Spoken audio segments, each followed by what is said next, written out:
ஃப்ளிப்கார்ட்டோடைய code sales இன்றைக்கி நைட்லேருந்து வந்து start ஆக போகுது. இதில் வந்து பார்த்தோன்னா 3 கார்டு ஆஃபர்ஸ் வந்து இருக்க போது.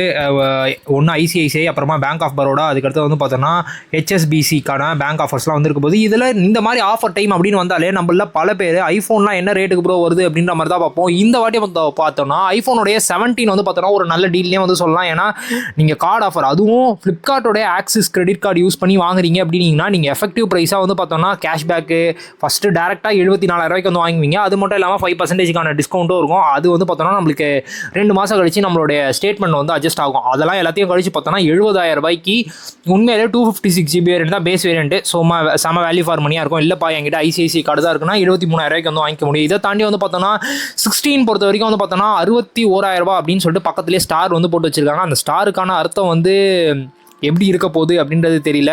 பேங்க் ஆஃபர் மட்டுமா இல்லை எக்ஸ்சேஞ்சோட சேர்த்தா அப்படின்றது தெரியல. மோஸ்ட் ப்ராபப்ளி பேங்க் ஆஃபரோட சேர்த்து மட்டும் தான் இருக்கும். இதை தாண்டி எக்ஸ்சேஞ்சுன்னு போட்டோம்னா அதுக்கான வேல்யூ வந்து இருக்கும். ஐஃபோனுடைய 16E 17E இது ரெண்டுமே ஐடென்டிக்கலான ஃபோன் தான். ஆனால் நீங்கள் 16E போகிறதுக்கு பதிலாக 17E வந்து போகலாம். ஏன்னா நம்மளுக்கு லேட்டஸ்ட் ப்ராசர் வந்துடும். அது மட்டும் இல்லாமல் 256 GB வேரியன்ட் வந்து நம்மளுக்கு பேஸ் வேரியன்ட் வந்து கிடைக்கும். அப்படின்ற போது அது ஒரு நல்ல டீலாக வந்து இருக்கும். இதே பட்ஜெட்டில் தான் 16 சுற்றிட்டு இருக்கு. 16 வந்து பார்த்தோன்னா அந்த ஸ்டோரேஜை தாண்டி மிச்சம் எல்லா இடத்துலையுமே அப்கிரேடாக தான் வந்து இருக்க போகுது. அதனால அந்த நாச் இல்லாத ஒரு ஃபோனு அந்த மாதிரிலாம் அப்படின்னீங்கன்னா 16 ஒரு நல்ல டீல் தான். ஆனால் 128 GB வேரியன்ட் தான் பேஸ் வேரியன்ட்.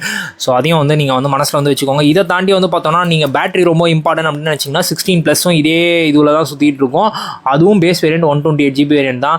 இதே இதில் எங்கடா ஐஃபோன் 15 இன்னும் காமிக்கவே இல்லை அப்படின்னு சொல்லி கேட்டிங்கன்னா ஐஃபோன் 15 இருக்குது. ஆனால் அது அமேசானில் வந்து இருக்குது. 45,000 50,000 அந்த மார்க்கில் வந்து ரொம்ப நாளாக சுற்றிட்டு இருக்குது. அதே இதில் தான்.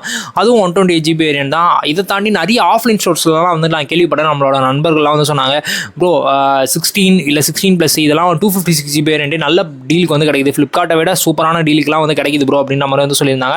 அப்படியே ப்ரோ சீரிஸ் பக்கம் வந்தோம்னா ப்ரோ வந்து பார்த்தோம்னா 17 ப்ரோ 1,15,000. அதுக்கடுத்து வந்து பார்த்தோம்னா நம்மளுக்கு ப்ரோ மேக்ஸ் 1,25,000. அதுக்கடுத்தது ஏர் வந்து பார்த்தோம்னா 96,000. அந்த மாதிரிலாம் ப்ரைஸிங்லாம் வந்து பண்ணியிருக்காங்க. நான் பெருசாக இந்த ப்ரோ சீரியஸ்க்குன்னு மட்டும் இல்லை, இந்த 70,000 மேலே ஃபோன் ப்ரைஸ் இருக்குது அப்படின்னாலே அந்த ஃபோனுக்கே நான் பெருசாக இன்ட்ரெஸ்ட் வந்து சொல்ல மாட்டேன். அதே மாதிரி எனக்கு அதில் பெரிய விருப்பமும் கிடையாது அப்படின்ற மாதிரி தான் என்னோட மைண்ட் தாட். உங்களுடைய தாட் என்ன அப்படின்றத மறக்காம கமெண்ட்ஸில் சொல்லுங்கள். அதே மாதிரி இந்த இதில் வந்து நல்ல டீல் ஐஃபோன்னா ஐஃபோன் 17 வந்து சொல்லுவேன்.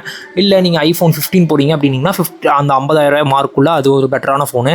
ஆனால் இன்னும் 16ஓட ப்ரைஸ் கம்மியாகலை. இந்த ரேமு அது இதுலாம் ப்ரைஸ் ஆக்கி ஆகிறனால அதே 60,000 சுற்றிட்டு தான் இருக்குது. அதை பற்றி நீங்கள் என்ன நினைக்கிறீங்க? மறக்காம கமெண்ட்ஸ்லாம் சொல்லுங்கள்.